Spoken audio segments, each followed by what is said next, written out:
될 것 같아서 크게 한 3파트 정도 되어 있는 것 같습니다. 그래서 제목을 인공지능과 고용, 그리고 고용정보 이렇게 잡아봤습니다. 올해 언젠가요 이게? 벌써 한 3월, 4월인지 5월인지 하는데요. 5월쯤이겠네요. 그래서 제가 5월달에 한국경제에 쓴 칼럼 제목입니다. 자동화 연결이 일자리 만든다라는 그런 칼럼을 썼는데요. 많은 분들이 이제 인공지능이 발전하면서 직업이 많이 없어질 것이다 이렇게 생각하는데요. 그렇게 되지 않을 거다라는 그런 내용을 담았습니다. 사실은 이 칼럼은 제가 이 논문을 완성하고 나서 한 며칠 후에 쓴 것 같아요. 이 논문의 제목은, 이 논문은 사실은 이제 구글 코리아랑 UN 에스캅이라는 기관이 있죠. UN 에스캅, 태국 방콕에 본부가 있는 것 같은데, 그 다음에 APRU라고 환태평양 대학 연합이 같이 연구했던 이제 AI for Social Impact, 소셜 굿이라는 그러한 정책 연구 프로젝트에서 공동 연구한 것이고요. 제목을 보면은 Definition and Recognition on AI and its Influence to the Policy 이렇게 돼 있어서 인공지능에 대한 어떤 정의와 인식을 잘 해야지 거기에 대해서 정책에 영향이 미쳐지기 때문에 그런 걸 잘 해야 된다. 그래서 인공지능에 대한 더 잘못된 인식이 어떻게 정책에 잘못된 영향을 미치는지에 관련된 그런 논문입니다. 그래서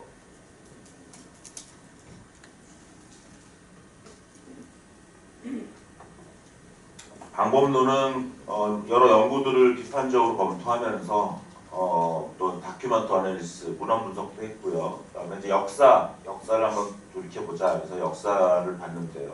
그 이 논문에 보면 제가 이렇게 쓴 말이 있는데 잠깐 말씀드리면, 우리 흔히 말하는 머신러닝 시스템이라는 거 들어보셨죠? 기계학습 시스템. 기계학습 시스템도 데이터로부터 배우는데 이 정책가들은 역시 역사와 데이터로부터 배워야 된다. 하물며 인공지능 시스템도 데이터로부터 배우는데 왜 사람은 데이터로부터 배우지 않는가? 역사로부터 배우지 않는가?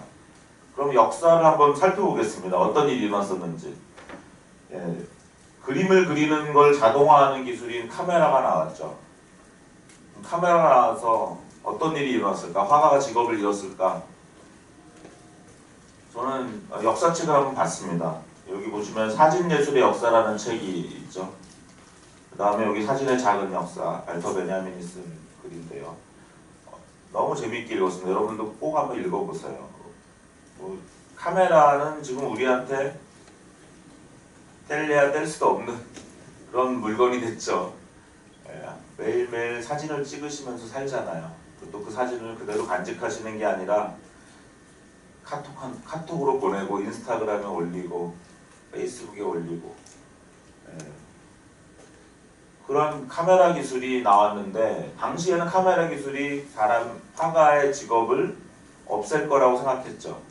화가의 직업은 없어졌겠지 했습니다만은 그렇지 않죠. 제가 이 사진의 역사 책을 읽어보면 화가들이 카메라 기술을 받아들여서 사진사로 변신하고 화실을 사진관으로 바꿨다는 것입니다. 화가들이 더 많은 돈을 벌었습니다. 카메라를 먼저 도입한 사람들은 아주 일부 화가들만 화가를 포기했고요. 대부분의 화가들은 사진사로 변신하거나 아니면 어떤 화가로 다시 변신했죠. 모더니즘 화풍이라든가 입체파라든가 카메라가 찍어낼 수 없는 그러한 그림을 그리는 초현실주의라든가 완전히 새로운 형태의 미술 작가들로 변신했고, 대부분 묘사 위주의 작가들은 오히려 사진사로 변신을 했다는 것입니다. 사진사로 변신하면 어떻게 될까요? 하루에 손님을 훨씬 더 여러 명 볼 수 있겠죠. 초상화를 그리는데 굉장히 많은 시간을 걸렸겠지만 화가들이 자기 화실을 사진관으로 바꾸면서 고객들은 싫어했겠습니까? 고객들이 내 얼굴 좀 그려줘 이렇게 왔는데 당시에 새로운 발명 기계인 카메라로 고객의 얼굴 사진을 찍어주겠다고 했을 때 고객들은 결코 거부하지 않았을 겁니다. 그래서 우리가 과거를 상상하는 것도 잘못되는 경우가 많이 있죠. 카메라가 나와서 결국은 어떻게 됐습니까? 필름 제조업, 카메라 제조업, 필름 판매업, 사진첩, 사진관, 사진 현상, 사진 유통, 신문, 잡지, 광고, 출판 등의 획기적인 산업의 발전이 있었습니다. 영화 산업도 나왔죠. 결국 다 카메라 없이는 불가능한 일이었습니다. 텔레비전 산업 나왔죠. 비디오 산업. 사진의 발전으로 어떻게 됐습니까? 여행의 욕구가 증가했죠. 우리가 왜 알프스 산에 가고 싶고 왜 나이아가라 폭포에 가고 싶습니까? 왜 남극에 한번 가보고 싶습니까? 거기 찍은 사진이 너무 이쁘고 너무 내가 살고 있는 환경과 다르기 때문에 우리가 어떤 여행의 꿈을 꾸게 돼 있습니다. 카메라가 없었더라면 그런 여행 산업도 많이 발전하지 못하겠죠. 여행을 하게 되니까 교통산업이 나오고요.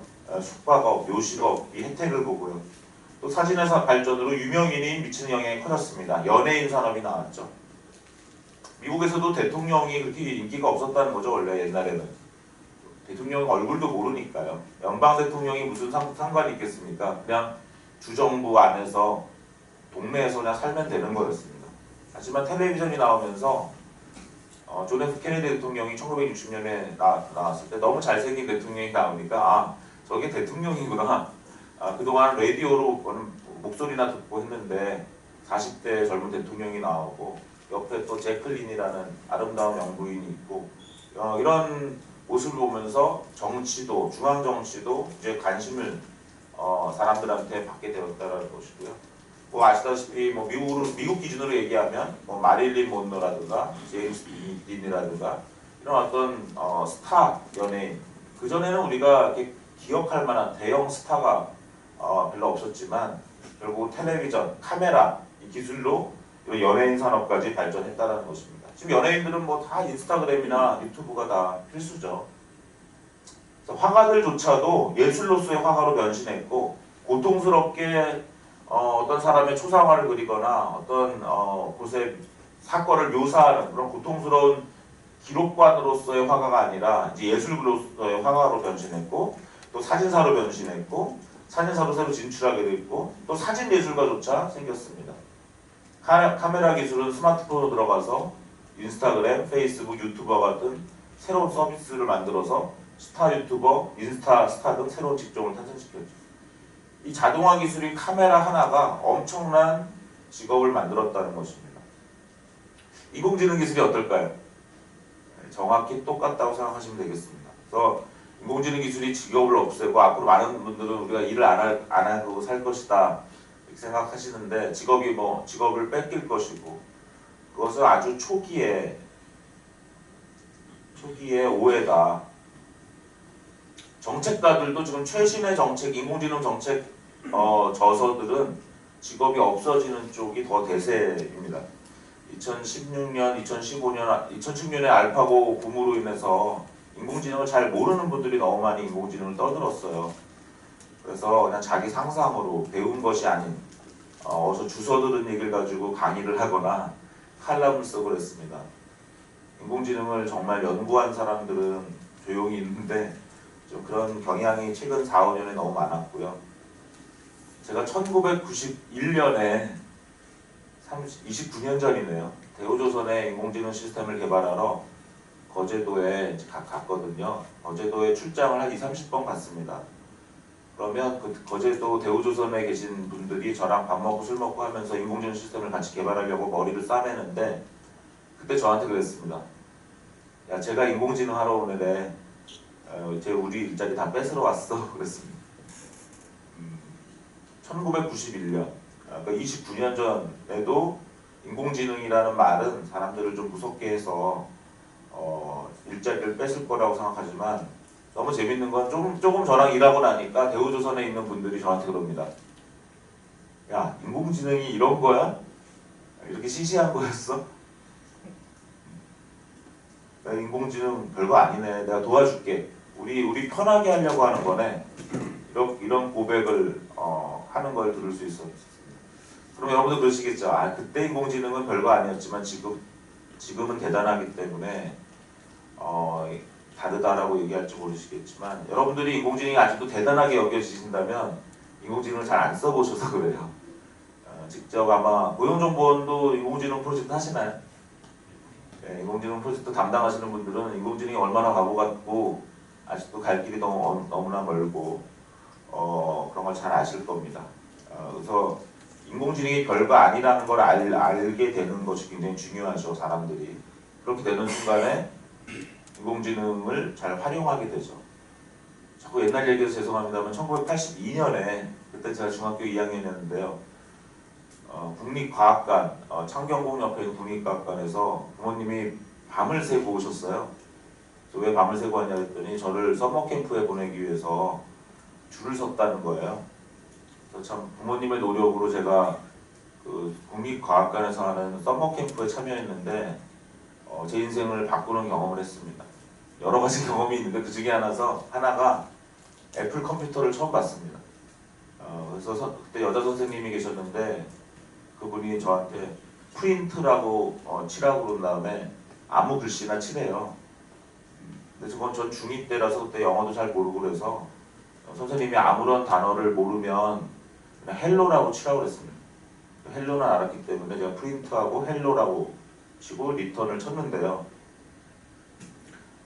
그 컴퓨터가 헬로라고 프린트를 한 거죠. 예. 저는 헬로라는 말을 프린트해라라는 명령을 한 건데 제가 헬로라고 하는 순간에 컴퓨터가 헬로라고 하니까 제가 너무 놀랐습니다. 여기 안에는 사람이 들어있다라고 저는 분명히 생각했어요. 너무 무서웠어요. 무섭다기보다 신기했죠. 어떻게 내가 헬로라고 했는데 얘가 헬로라고 할까? 어떻게 바로 대답을 할까? 저도 아마 그때 앞에 있는 애플 컴퓨터가 인공지능이라고 생각했는지 모르겠어요. 그때 제가 너무 깜짝 놀라서 그 다음부터 혼자 컴퓨터를 배웠던 기억이 납니다. 그래서 그때는 컴퓨터 한 대 사기가 어려워서 세운상가에 가서 컴퓨터 프로그래밍을 하고 중학교 2학년, 3학년 때부터 했는데요. 그러니까 뭐냐면 그 기술을 모를 때는 그 기술이 너무 신기하고 두렵고 하지만 그 기술을 알게 되면 그 기술을 이해하게 되면 그 기술을 활용하게 되는 거죠. 또 카메라가 처음 나왔을 때도 마찬가지죠. 예. 사진을 찍으면 영혼이 빠져나간다고 생각을 했다고 하죠. 그래서 사진을 찍는 걸 두려워하는 분들이 많았다고 합니다. 너무 당연하죠. 그분들의 생각이. 왜냐하면 사진을 찍었는데 자기랑 똑같은 게 옆에 있으면 뭔가 내가 내 안에서 무엇인가 빠져나가지 않고서는 이런 것이 불가능하다라고 생각하기 때문에 사진을 찍는다는 행위 자체를 두려워하는 사람들도 많았습니다. 지금 인공지능을 막 두려워하는 분들 있죠. 인공지능이 뭔지 모르기 때문에 얼마나 무섭겠습니까? 마치 제가 1982년, 벌써 몇 년 전인 거는 38년 전입니까? 38년 전에 제가 애플 컴퓨터 앞에서 느꼈던 그런 것들을 잘 모르시는 분들이 지금 느끼고 그것 때문에 직업이 없어진다는 등 여러 가지 얘기를 하고 있는데 인공지능은 지금 엄청나게 발전하고 있고요. 앞으로 계속 발전할 것인데 발전하면 발전할수록 더 많은 직업과 더 많은 경험을 만들어낼 것입니다. 고용정보원에서는 제 말이 안 믿어지시면 직접 이런 연구도 좀 해보시면 좋을 것 같고 제가 맨 마지막 페이지에 그런 부분을 좀 나왔는데 아니면 인공지능과 고용의 관계에 대해서 오늘 이런 얘기를 처음 들었다 하는 분들은 한번 의심을 가지시고 제 말도 의심하시고 기존에 직업이 없어진다는 말도 의심하시고 의심 속에서 실증적인 그런 정보를 산출하시도록 애를 써보시기 바랍니다. 고용정보원이 그런 데잖아요. 그죠? 그냥 뇌피셜, 그냥 학자들의 그냥 고집 이런 게 아니라 정보와 데이터로서 보여주시는 곳이니까 아마 제일 좋은 연구는 어떤 성격이 있는 어떤 분야에서는 인공지능이나 자동화 기술로 고용이 줄고 어떤 분야에서는 고용이 늘어난다. 뭐 이런 식의 얘기가 되겠죠. 무조건 고용이 늘고 고용이 줄진 않겠죠. 어쨌든 그런 부분을 좀 가져보시면 좋을 것 같습니다. 자동차도 마찬가지죠. 자동차가 나와서 마부들이 직업을 잃었는가? 그럴 리가 없죠. 마부들이 자동차 운전사로 변신했겠죠. 한국은 1970년대만 해도 자동차를 사면 당연히 운전사가 딸려왔습니다. 저도 어렸을 때 부모님이 자동차를 사와서 너무 신기했는데 아버지가 바로 운전하지 않으셨고 운전수 아저씨가 있었던 것 같아요. 그래서 처음에 자동차는 당연히 더 그랬겠죠. 그래서 마차를 몰던 분들이 다 운전사로 변신했죠. 마차를 몰면서 말을 관리하는 게 쉬웠겠습니까? 아니면 자동차를 관리하는 게 쉬웠겠습니까? 말들은 훨씬 더 변덕스럽고 많이 먹여야 되고 또 배설물도 있고. 여러분들 1900년도 초반에 뉴욕 맨하탄 거리는 죽은 말로 가득했다고 합니다. 우리가 강아지나 고양이가 죽으면 그래도 들어가지고 묻어줄 수도 있는데요. 말이 죽으면 어떻게 들 수가 없습니다. 그걸 끌고 갈 수가 없죠. 그냥 길에 방치할 수밖에 없는 것입니다. 그래서 말이라는 것이 우리 인류 역사에 많은 그런 기여를 했지만 말이 죽었을 때는 우리 인간이 그 말을 제대로 치워주지도 못할 정도로 어쨌든 그렇게 말이 많은 곳이었는데요. 자동차가 나오면서 이제 마차를 타는 사람보다 자동차를 타는 사람이 많아졌고 자동차 운전사의 고용이 늘어났습니다. 자동차를 만드는 사람 생겼고요. 판매하는 사람 생겼고요. 정비하는 사람, 시내버스 산업, 시외버스 산업, 고속버스 산업, 택시, 트럭, 장거리 이동의 욕구가 커졌죠. 여행 산업이 생겼고 교통, 숙박, 요식. 지금 우리가 그림을 그리는 자동화 기술인 카메라, 그 다음에 우리가 걷는 것을 자동화하는 기술인 자동차, 이 두 가지 기술이 얼마나 많은 직업을 만들어냈는지를 제가 역사로 보여드렸죠. 인공지능 시스템도 데이터로부터 배우기 때문에 우리 인간이 데이터와 역사적 사실로부터 배워야 된다는 것입니다. 디지털 출판도 마찬가지죠. 식자공이 다 없어졌다고 그러는데 아닙니다. 식자공은 그 고통스럽고 지겨운 일을 벗어나서 이제 데스크탑 퍼블리싱으로 다 전환했죠. 식자공하던 분들이 오히려 출판업에 많이 들어갔습니다. 또 자, 이 칼럼을 한번 꼭 읽어보시기를 부탁드리고요. 이 칼럼에 좀 몇 가지 더 얘기가 있는데요. 은행에 이것이 인공지능 기술만이 아니라 제가 여기 연결 기술만 말씀드렸죠.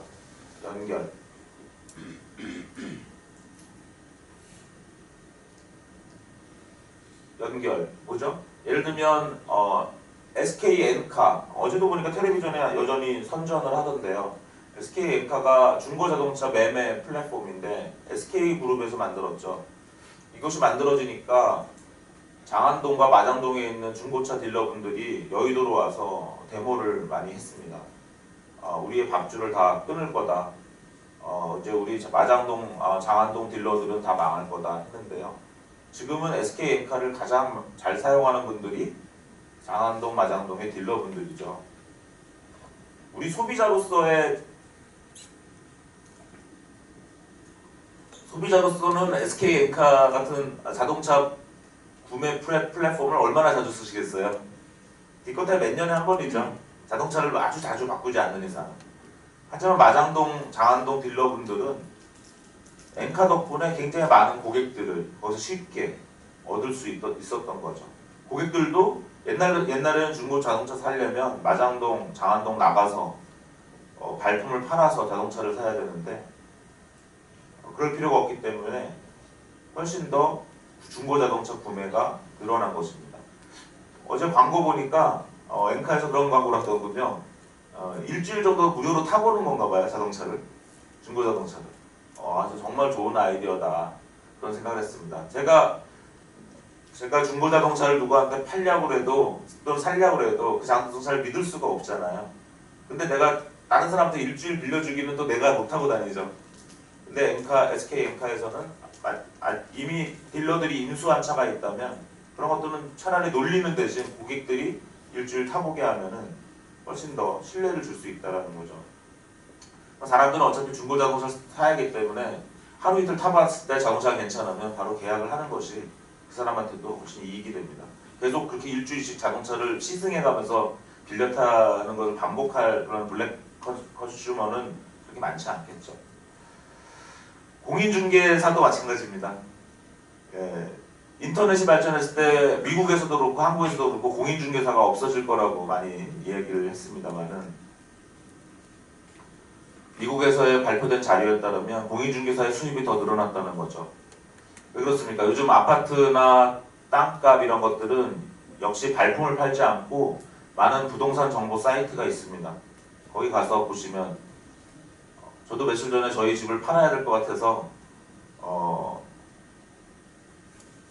한번 들어가 봤는데요. 저희 집 아파트가 얼마인지 동네 부동산한테 물어보지 않고 그냥 온라인에서 물어봤죠.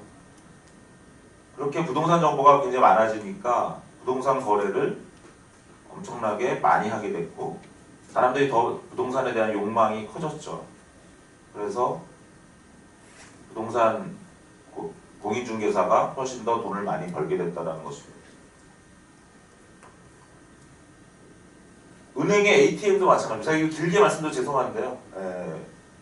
이게 중요할 것 같아서요. 이제 고용정보원에서 왔기 때문에 고용정보원에 계신 분들은 이 자동화 기술이 과연 어떤 영향을 미치는가를 상당히 전문적으로 이해하고 계셔야 됩니다. 전문적으로. 제 말을 꼭 믿으시라는 게 아니라 전문적으로 이해하시길 바랍니다. 그래서 은행에서 ATM이 발전할 때 ATM이 나오면 많은 은행원들이 직업을 잃을 거라고 했는데 또 반대였다는 것입니다. 왜냐하면 은행을 유지하는 비용이 줄어들어서 지점이 더 많이 늘어났고 은행 산업의 고용이 더 많이 늘어났다는 거죠. 또 우리가 자동화 기술을 보는 자동화 기술이 고용에 미치는 영향에 대해서 한번 실증적인 태도를 꼭 가져야 된다. 고용정보원에 계신 분은 특히 그래서 그 실증적인 정보를 어떻게 생산해내서 그걸 정책에 영향을 미치고 고용에 좋은 영향을 미칠 것인지 그저께인가 플러스가 이제 문을 닫는다고 하죠. 타다는 길에 많았는데 이제 없어졌죠. 그래서 타다와 플러스가 다 문을 닫아버렸습니다. 둘 다 꼼수 비즈니스 모델인 건 맞아요. 법에 약간 허점을 파고들어서 렌트카가 아니면서 렌트카 면허로 택시 영업을 한 게 맞고요.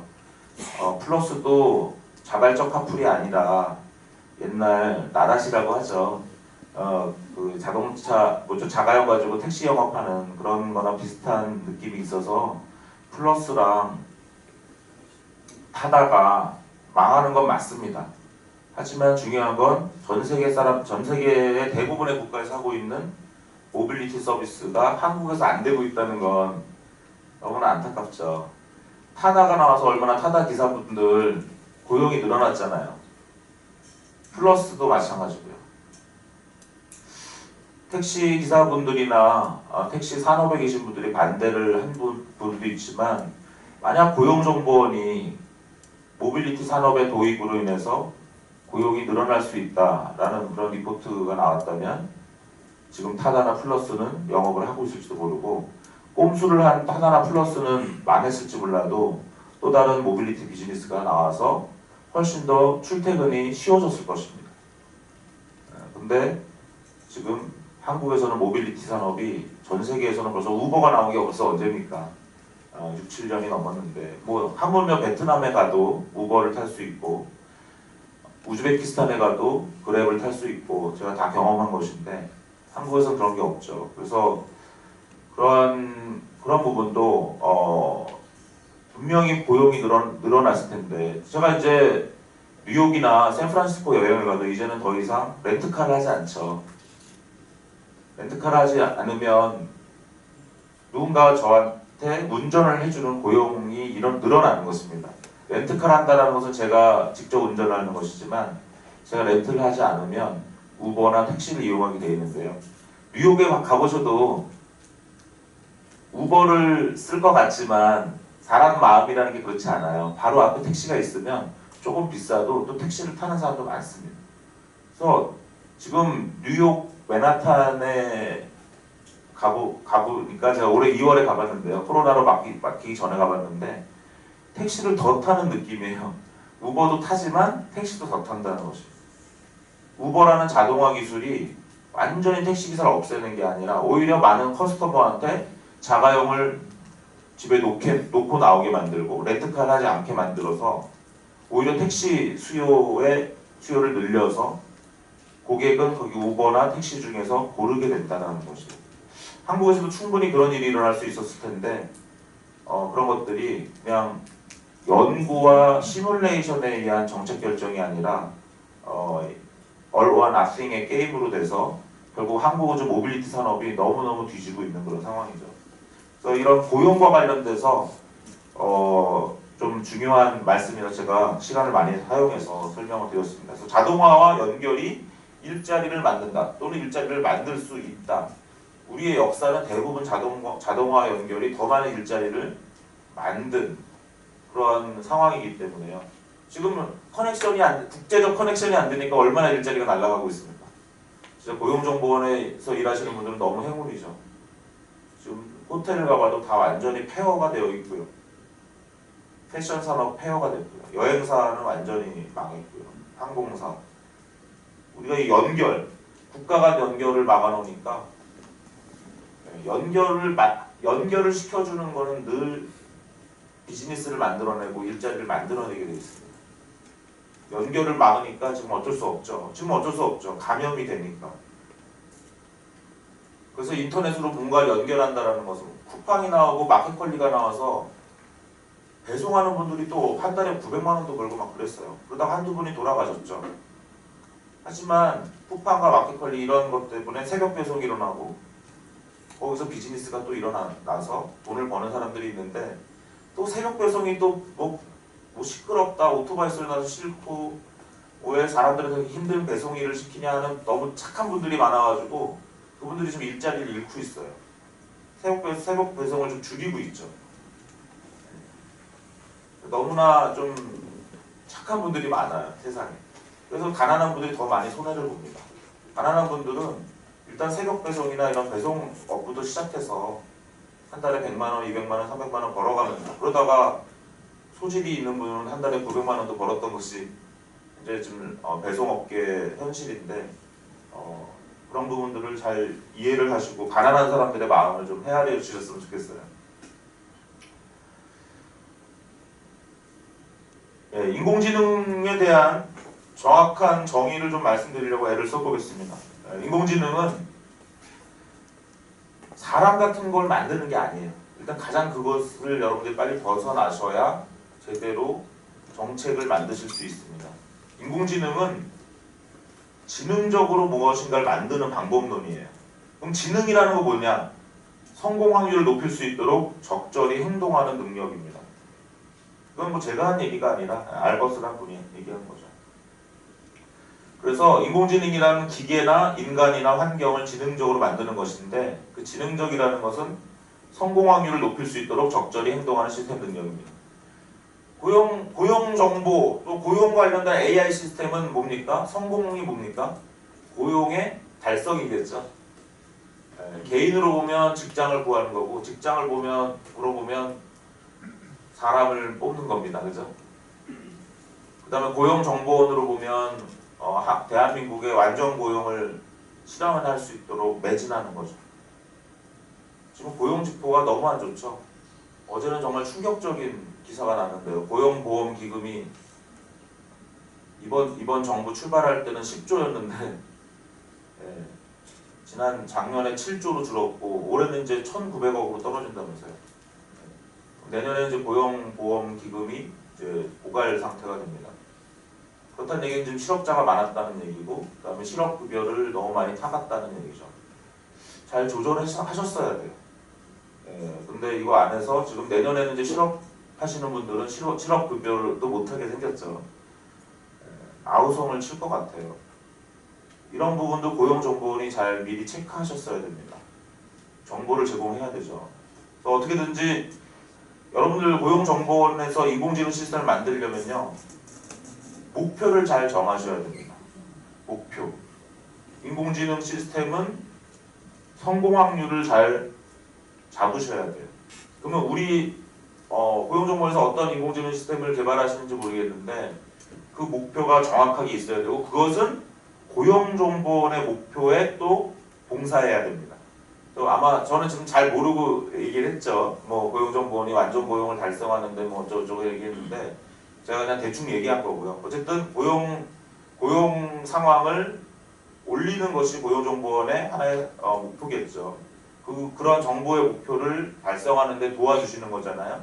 그럼 고용정보원의 목표가 정확하게 있을 겁니다, 아마. 그걸로 평가도 받으시겠죠, 매해. 그럼 그 고용정보원의 목표가 있고 고용정보원에서 개발하는 인공지능 시스템 목표는 그 목표의 달성을 할 수 있도록 적절히 행동하는 시스템을 만들어 주셔야 됩니다. 아주 간단하게 말씀드리면 고용정보원의 목표와 고용정보원 AI 시스템의 목표를 정확하게 얼라이먼트를 해주셔야 된다 이렇게 말씀을 드리겠습니다. 지금부터는 교육 분야에 AI가 어떻게 사용되는지 제가 에듀테크 분야 분들한테 강의했던 내용을 잠깐 말씀을 드리면요. 일단 요즘은 인공지능에 기반한 교육은 이제 어댑티브한 러닝이죠. 그리고 온라인 교육은 어댑티브한 교육은 잘 못해줘요. 그래서 우리 오프라인 교육이 있죠.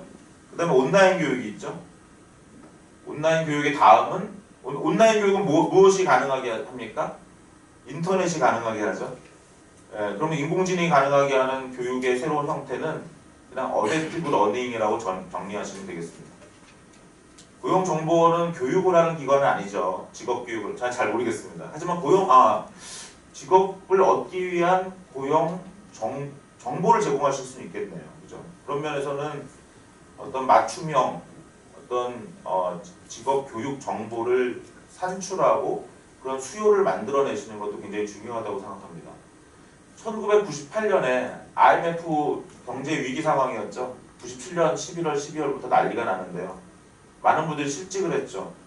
저도 제 보스가 월급을 반으로 깎겠다고 하시더라고요. 그래서 제가 바로 직장을 나가겠다고 했습니다. 그랬더니 보스가 너 지금 나가면 얼어 죽는다. 그러시면서 하지만 제가 월급 반으로 깎이면서 있지는 않겠다고 그랬어요. 그래서 98년 8월까지만 제가 월급을 제대로 받고 98년 9월부터는 월급 제로로 다녔습니다. 근데 또 참 사람이라는 게 기회가 또 오죠. 98년 9월부터 당시에 실직자를 대상으로 인터넷을 가르치는 강의를 하게 돼서 제가 월 240만 원을 받았어요. 한성대학교에서.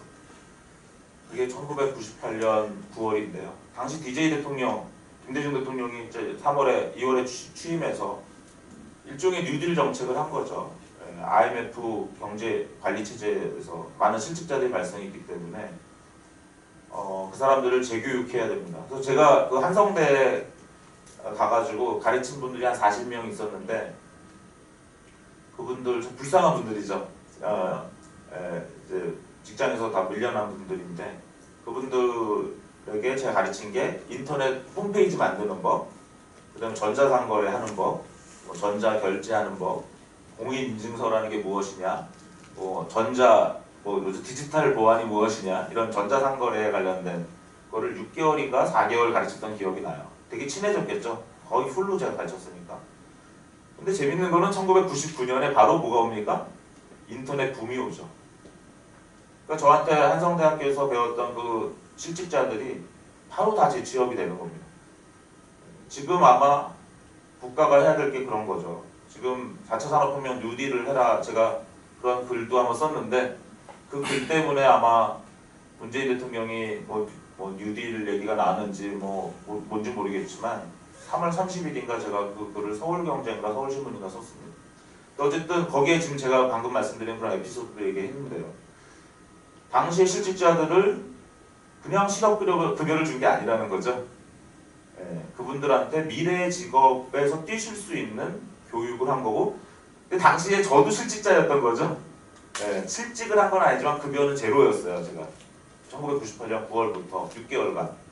근데 다행히 정부의 사업으로 저는 그래도 당시에 3차 산업혁명을 이끌 수 있는 새로운 기술을 알고 있는 사람이었잖아요. 저 같은 사람도 실직을 당할 정도니 얼마나 당시에 경제위기가 컸겠습니까.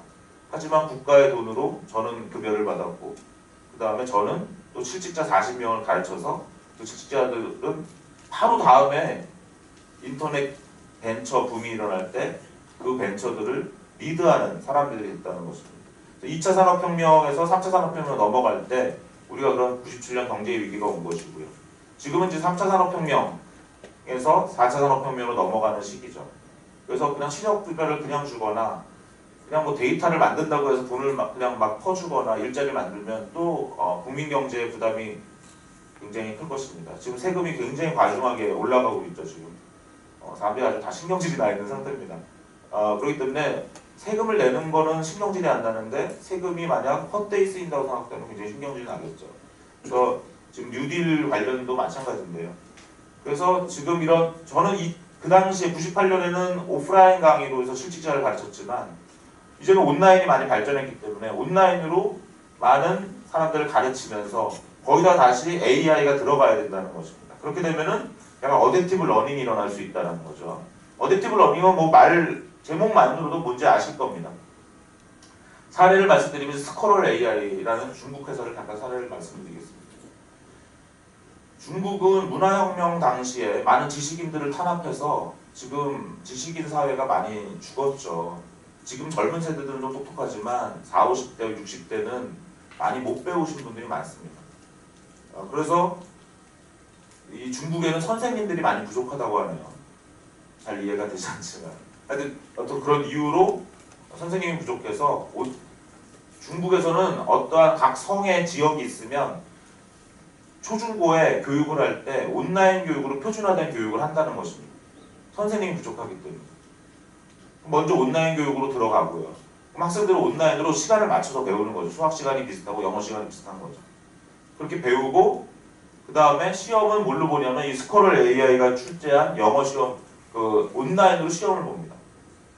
그러면 이 AI 플랫폼 회사가 온라인으로 시험을 보기 때문에 각 학교에 있는 아이들의 실력을 계속 알고 있는 거죠. 네, 그렇게 되고 그 아이가 어떤 문제를 잘 풀고 할 때는 또 오프라인 선생님이 그것을 도와주는 형태로 그러니까 온라인과 오프라인과 AI 기반한 교육이 같이 가고 있는 그런 상황이 되고 있습니다. 사람은 교과서의 한 개념을 두세 개로 표현하지만 AI는 7, 80개로 분해해서 야 너는 왜 이렇게 미적분을 못해? 그게 아니라 미적분에서 어떤 것을 못하는지를 더 명확하게 알 수 있는 게 AI 선생님이라는 거예요. 그래서 온라인에서는 사람 선생님이 일방적인 강의를 해주고 그 아이가 문제를 풀면서 무엇이 부족하게 되면 그 부족한 부분을 찾아내게 된다는 것입니다. 그럼 이런 스커럴 AI 같은 회사는 이제 K뮤튼이라는 미국 회사의 일종의 짝퉁인데요. 이런 회사, 미국 회사들, 지금 중국 회사들은 미국 회사들을 열심히 벤치마킹 해 나가면서 발전해 나가고 있습니다. 한국의 리히드 사례입니다. 한국의 리히드는 지금 아마 세계 최고의 교육 기업이 될 수 있는 그런 회사로 저는 생각을 하고 있고요. 여러분들께서 어떻게 보면 고용정보원도 이런 리히드 같은 회사에 조언을 받거나 그렇게 함으로써 이제 저도 벤처 2개를 경영을 해보는데 참 사람 뽑으려면 또 힘들죠. 중요한 건 고용이 잘 일어나려면은 구직자의 실력을 또 올려줘야 되거든요. 네, 이제 그런 부분들인데 그런 것들이 앞으로 점점 나아질 거라고 생각하는데 리드는 뭐냐면 리드 잠깐 원리를 말씀드릴게요. 여기 5사람이 영화를 봤습니다. 아이템 1, 2, 3, 4, 5, 6의 6가지 영화를 봤는데요. 5점은 영화를 재밌게 본 거고 1점은 영화를 재미없게 본 겁니다. 근데 김이라는 사람이 영화 5번, 6번을 아직 안 봤어요. 이 김에게 어떤 영화 5번을 추천하시겠습니까? 6번을 추천해야 되겠습니까? 이 데이터를 보고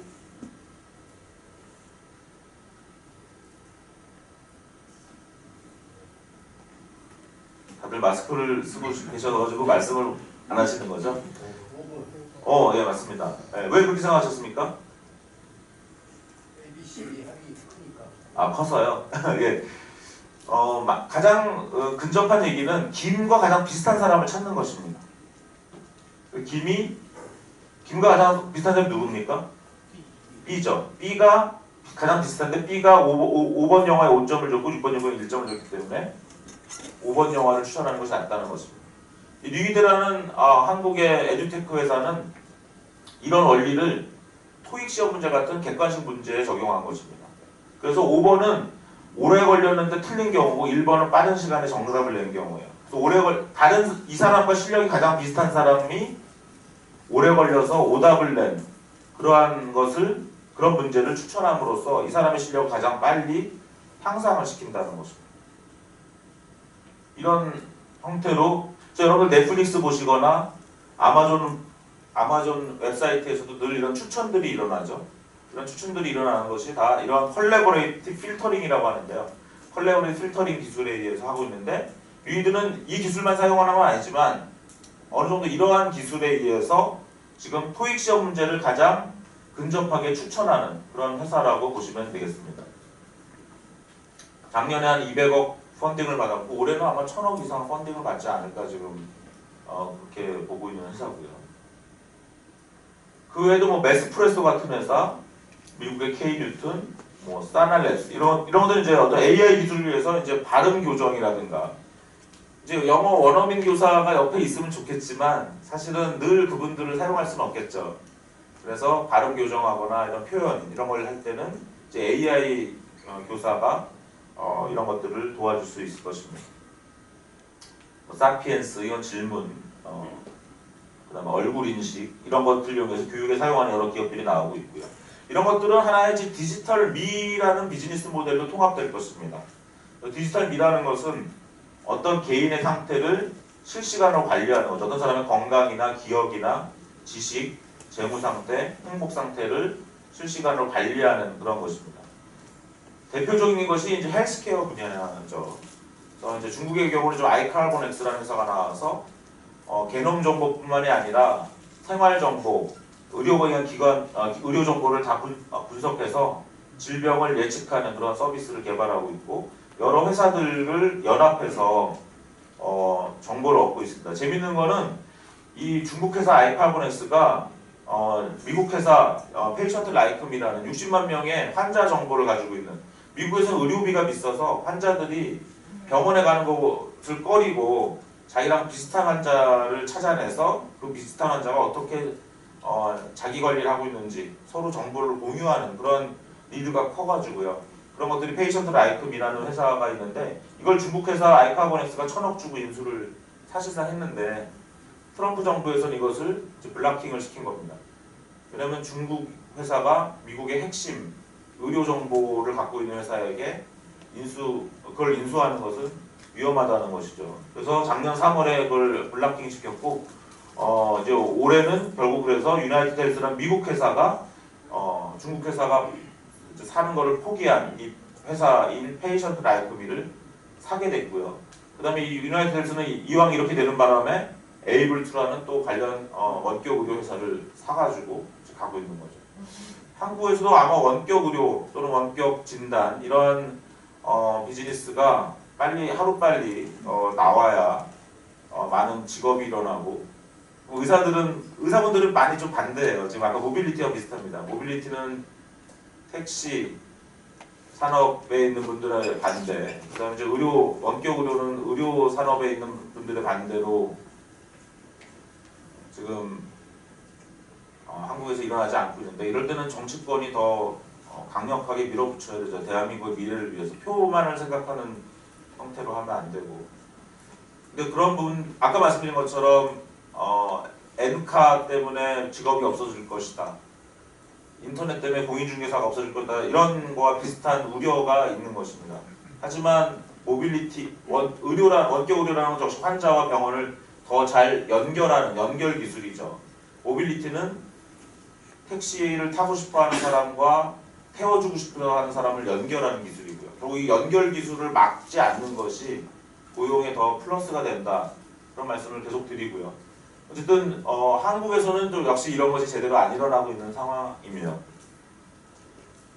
그래서 이런 디지털 미라는 것이 나올 것이고 고용 정보는 어쩌면 한국의 고용 분야의 디지털 미를 만들어 가야 되는 회사라고 볼 수도 있는 거죠. 무슨 말씀이냐면 나의 고용 상태조차도 나의 행복을 위한 관리 대상이죠. 내가 현재는 어느 회사에 있고 아니면 내가 현재 실직자지만 앞으로 내가 어떤 회사에 어떤 직종에 일할 것이고 내가 그 이후에는 어떤 직종에 일할 것이고 그럼 고용정보는 뭘 해주시면 좋겠습니까?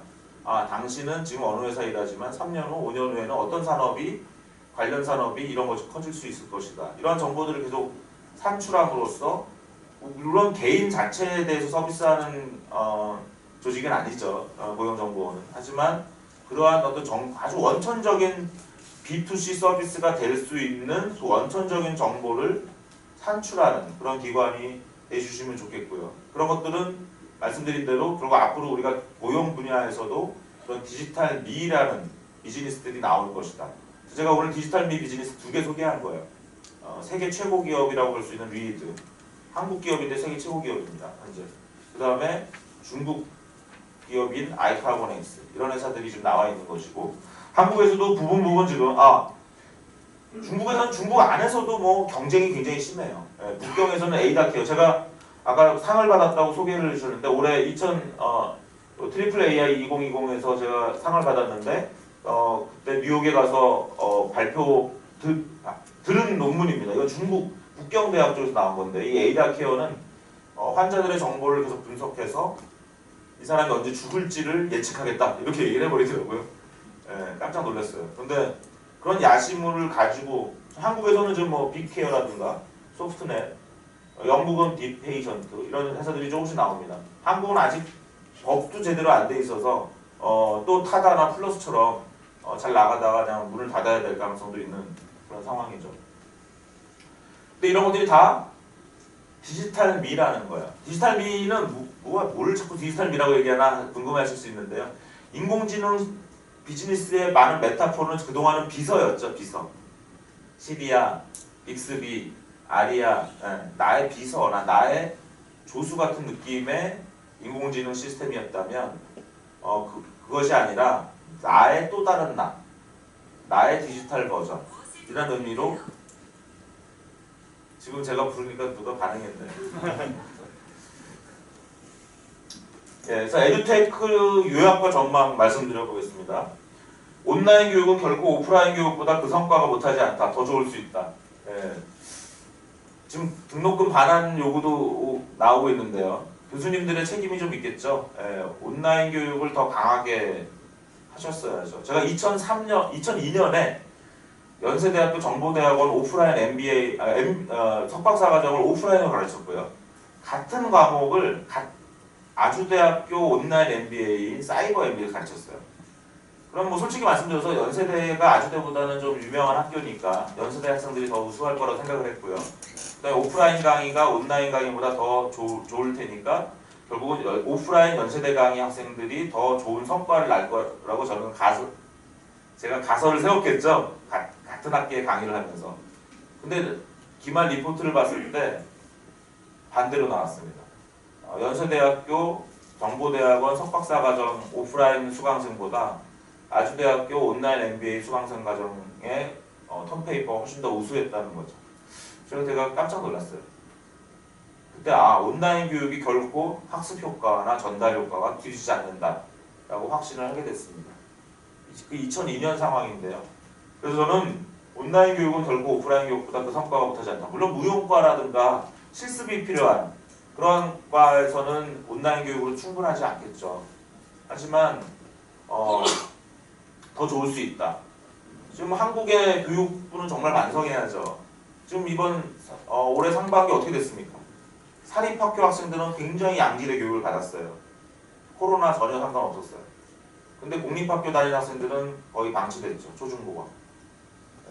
그거는 그동안 그런 온라인 교육을 제대로 교육부가 준비하지 않았던 것입니다. 사립학교 학생들은 이번에 아마 수능의 성적이 굉장히 많이 차이가 날 거예요. 그 다음에 지금 미국도 마찬가지고요. 공립학교는 코로나로 망가졌지만 사립학교는 공립학교라 하더라도 온라인이 강한 학교는 학생들이 혜택을 봤을 거고 왜 그런 거를 열심히 안 했냐는 거죠. 해야 된다. 그건 뭐냐면 온라인 교육에 대한 뭔가 폄하가 있는 거예요. 지금 대학생들이 뭐 일부 등록금 반환 요구하는 것도 맞는 얘기일 수도 있지만 사실 그것은 교육받은 것에 대한 확신이 없었기 때문이겠죠. 그래서 저도 이번에 이제 강의를 이왕 온라인으로 할 거 다 유튜브를 열어서 저는 이제 경전TV라는 유튜브 채널을 만들었고요. 며칠 전에 월요일날 1000명이 이제 넘어가지고 번개 파티도 했는데요. 고용정보원에 계신 분들께 꼭 말씀드리고 싶은 것 중에 하나가 이게 온라인 교육은 결코 오프라인 교육보다 그 성과가 못하지 않다. 더 좋을 수도 있다는 것을 가져주시면 좋을 것 같습니다. 이건 나중에 한번 읽어보시고요.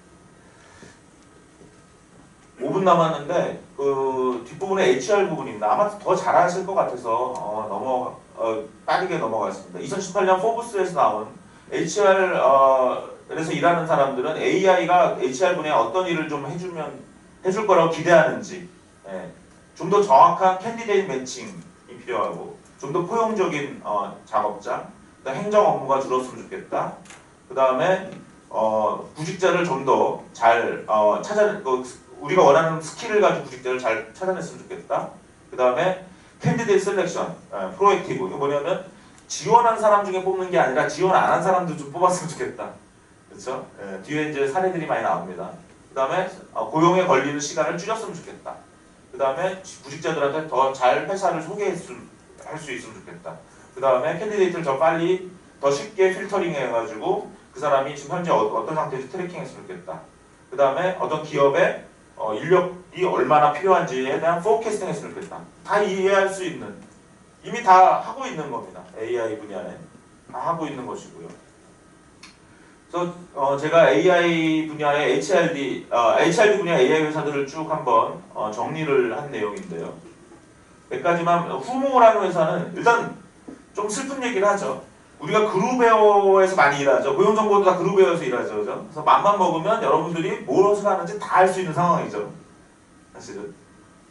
그래서 미국은 특히 더 하고요. 그래서 미국은 그냥 그 상황을 다 분석해서, 여기 후모나 몇 가지 회사들은 도틴, 여기 후모, 도틴, 워크컴파스 이런 회사들은 다 뭐냐면 실시간 업무 평가를 하는 비즈니스라고 보시면 되겠습니다.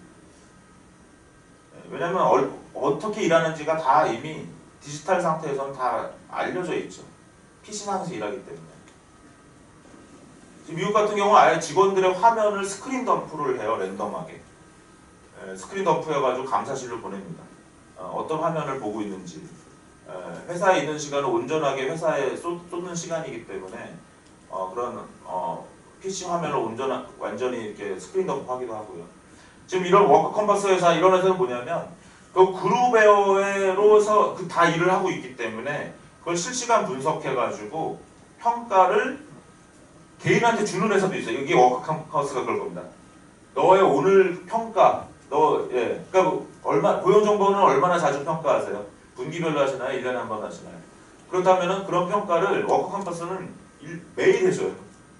좀 슬픈 얘기지만 오히려 점수가 매일매일 나오니까 자기를 향상시키고 부족한 부분을 채울 수 있다는 면에서 오히려 더 좋다고 평가받을 수도 있겠습니다.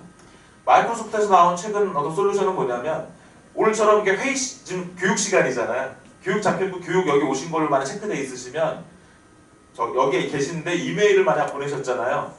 잘한 겁니까? 못한 겁니까? 마이크로소프트에서는 그걸 못한 걸로 평가해요. 왜? 너 회의 시간 잡혔고 교육 시간 잡혔는데 왜 이때 업무 이메일을 보냈냐는 거죠. 그럼 약간 워닝이 날아간다는 거죠. 그것이 평가 지표가 된다는 거예요. 무슨 말인지 아시겠죠? 그래서 지금 HRD에서 하나 분야들이 이러한 업무 분석을 실시간으로 해서 그걸 그동안은 사람이 다 하니까 감사실에서는 뭐예요? 잘못하는 업무만 체크할 수 있는 거예요. 감사실. 거기서도 AI가 많이 들어가죠. 은행은 여러분들 모든 트랜잭션이 감사실로 보고됩니다.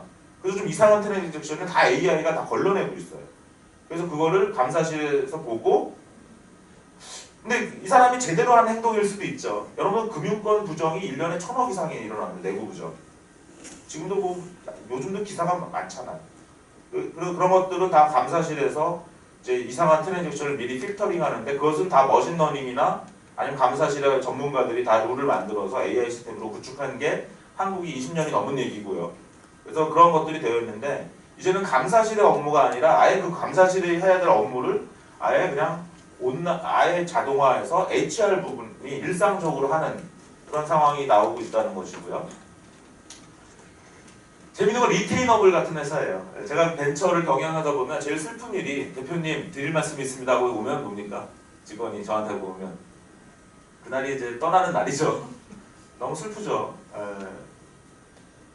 사업을 해보면 가장 소통이 안 되는 사람이 대표죠. 직원들은 직원들끼리 회식도 하고 놀고 여러 가지 뒷담화도 하고 하지만 대표는 잘 모릅니다, 상황을. 그래서 그 직원들 한 명 한 명을 잘 헤아려야 좋은 회사를 만들 수 있는데, 그래서 리테이너 브랜드에서는 뭐냐면 그 직원들이 언제 이직할 것 같은지를 예측하는 서비스예요.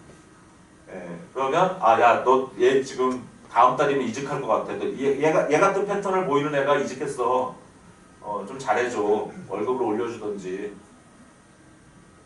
그죠?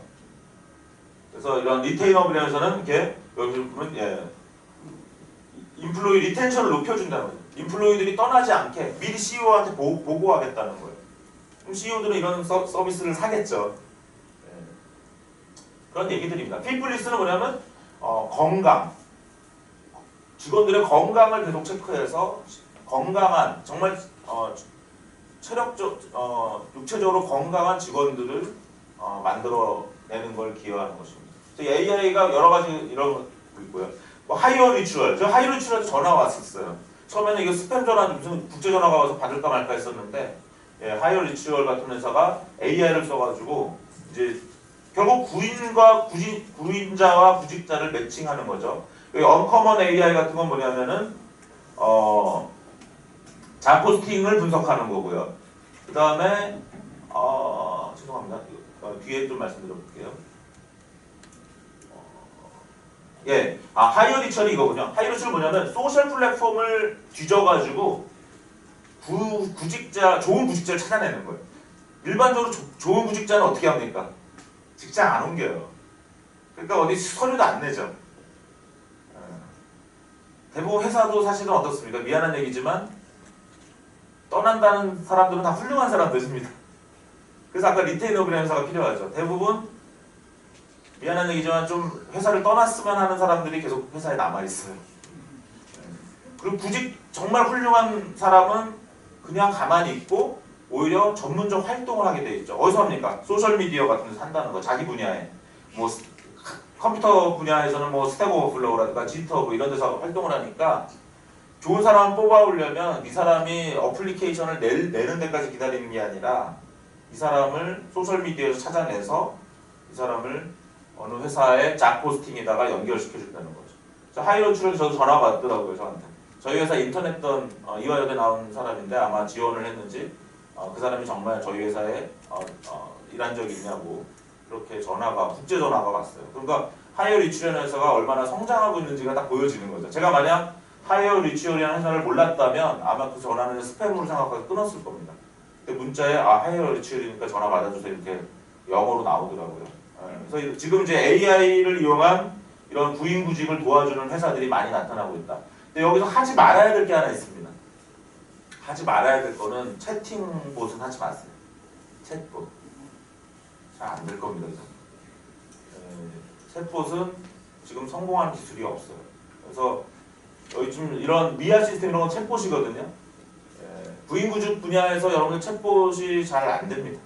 아니면 모든 분야에서 챗봇이 현재 성공하지 못하기 때문에 고용정보원이 혹시라도 챗봇 개발을 하고 계시다면 그 부분은 좀 말리고 싶고 만약 고용정보원에 그러면 제 말이 틀릴 수 있어요. 제 말은 다 틀릴 수 있습니다. 그럼 하나만 말씀드릴게요. 고용정보원에 챗봇을 개발하는 회사가 있겠죠. 그럼 그 회사 챗봇이 있는지는 좀 확인하고 가세요.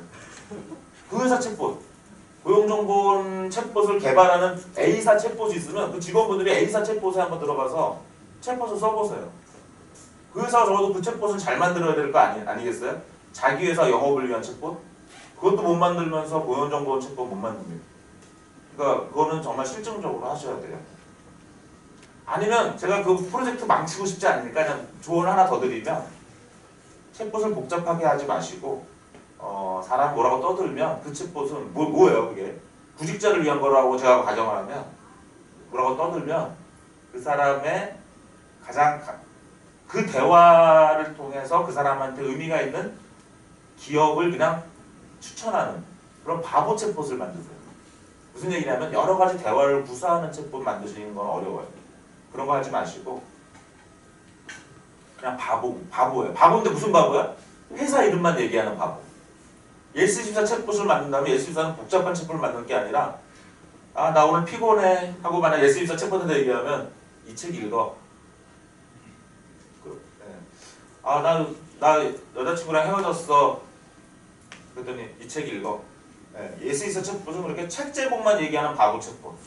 만약 고용정보원의 챗봇이라면 회사 이름만 얘기하는 또는 잡포스팅만 던져주는 바보 챗봇. 그럼 바보 같아 보이지만 그것이 도움이 된다는 것이죠. 근데 대화를 70꼴꼴이 할 방법이 현재 인공지능 방법론으로 없다라는 것이고요. 고용정보원 챗봇을 만들어주는 회사가 있다면 그 회사 챗봇이 정말 있는지 그게 만족스럽게 돌아가는지 그래서 아예 잠깐 스탑시키시고요. 당신네 회사부터 일단 챗봇부터 잘 만들고 그게 정말 잘 만들어서 내가 잘 쓰면 그때 보자 이렇게 얘기하시는 게 현실적일 겁니다. 그렇잖아요.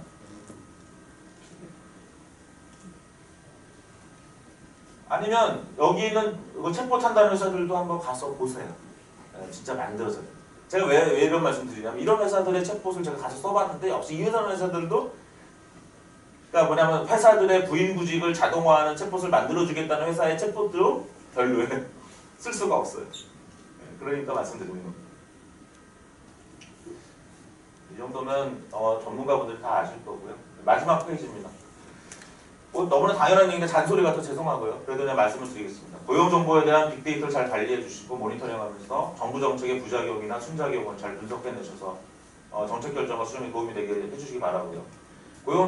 고용정보원은 약간 B2B 회사죠? 네, 제가 알기로. 그래서 타정부 기관과 민간, 학계가 잘 사용할 수 있도록 공유해 주시고 이걸 통해서 다른 B2C 서비스가 많이 나올 수 있고 직접 B2C 하셔도 괜찮아요. 잘 모르겠어요. 고용정보의 현황을. 구글 같은 회사도 B2C도 하고 B2B도 하죠. 원래 B2C를 제대로 할 수 있어야 B2B를 하는 거기 때문에 B2C를 하시겠거든 표준적인 모범적인 B2C를 만들어 보시고 하지만 더 중요한 역할은 고용정보원의 정보를 통해서 민간, 학계, 정부기관이 더 좋은 서비스와 지식을 만들어낼 수 있는 것이 더 중요하겠죠. 그 다음에 인공지능이 고용에 미치는 긍정적인 효과가 더 크다는 그런 것들을 한번 연구를 꼭 안 하셔더라도 그런 부분에 새롭게 인식을 좀 가져주시면 좋겠고요. 그다음 인공지능 기술을 고용정보와 고용가정에 적절히 사용할 수 있도록 고용정보원 관점에서 인공지능 프로젝트를 시작하시기 바랍니다. 이미 하신 것 같으네요. 그 다음에 그렇게 함으로써 어떤 국민의 어떤 완전 고용을 이루는데 결정적인 기여를 하는 기관이 되시길 바라겠습니다. 시간이 좀 오버해서 죄송하고요. 여기서 마치겠습니다. 고맙습니다.